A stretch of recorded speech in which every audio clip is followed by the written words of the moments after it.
Jamais sans la grâce, une dévotion matinale proposée par l'Église évangélique de la grâce en collaboration avec l'Institut de théologie de Cotonou.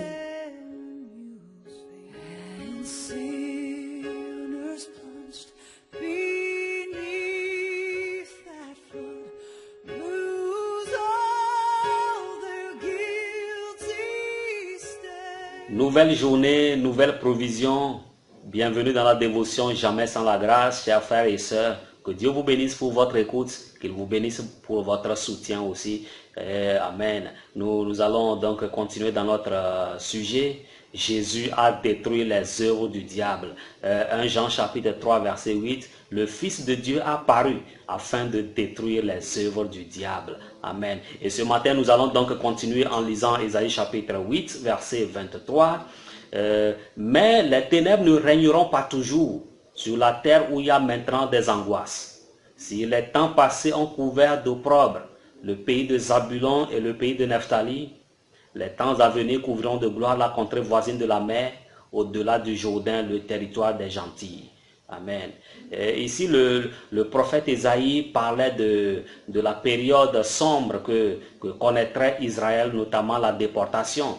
Et particulièrement dans ces versets, il annonce aussi le salut, il annonce les temps messianiques, il annonce la restauration. S'il y a la déportation, s'il y a les angoisses, s'il y a des grincements de dents, il y aura aussi la restauration, car le Fils de Dieu a apparu afin de détruire les œuvres du diable. Ici, il cite la tribu de Zabulon et la tribu de Nephtali. Pourquoi? Parce que ces tribus étaient situées au nord et feraient partie des premières tribus à tomber sous l'invasion assyrienne. Et sous l'invasion assyrienne, il y avait des périodes sombres pour elles, mais il y aura aussi la restauration, car le Fils de Dieu a apparu afin de détruire les œuvres du diable. Alors, ce qui nous amène à lire le chapitre 9, verset 1. Le peuple qui marchait dans les ténèbres voit une grande lumière. Sur ceux qui habitaient le pays de l'homme de la mort, une lumière resplendit. Waouh! Pourquoi ce grand espoir, cette grande espérance? Et nous avons la réponse dans le verset 5. Car un enfant nous est né, un fils nous est donné, et la domination reposera sur son épaule. On l'appellera admirable, conseiller, Dieu puissant, Père éternel, Prince de la paix. Alléluia. Oui, c'est lui la lumière. Il a apparu pour détruire les œuvres du diable. Voici le Fils de Dieu. Il a apparu pour détruire les œuvres du diable. C'est pourquoi lorsque l'évangile arrive dans une ville ou dans un village dominé par les œuvres du diable, la sorcellerie, l'occultisme, l'idolâtrie, que sais-je encore. Ah oui, la délivrance s'opère. Le salut arrive.